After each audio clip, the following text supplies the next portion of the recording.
નમસ્કાર દર્શક મિત્રો, હું છું આપની સાથે યશ ગુપ્તા.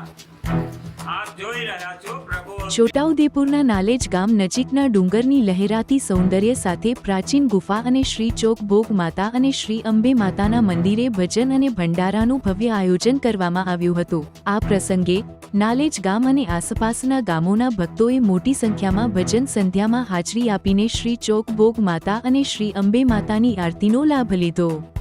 ભક્તિભાવથી ભરેલું વાતાવરણ ભજન અને મહાપ્રસાદ સાથે વધુ આકર્ષક બની ગયું. ભંડારામાં બધા ભક્તોને મહાપ્રસાદ વિતરણ કરવામાં આવ્યું, જેને સર્વે ભક્તોએ આહલાદક રીતે સ્વીકારીને આ ધાર્મિક પ્રસંગમાં પોતાની હાજરી નોંધાવી. આ કાર્યક્રમને સફળ બનાવવા માટે મંદિરની આયોજન કમિટી, જેમાં રાઠવા દેશિંગભાઈ, રાઠવા માનસિંગભાઈ, રાઠવા સુમલાભાઈ, અશોકભાઈ રાઠવા, દિલીપભાઈ રાઠવા, મંગુભાઈ રાઠવા અને અન્ય સભ્યોને દ્વારા આનંદ અને પ્રસન્નતા વ્યક્ત કરવામાં આવી.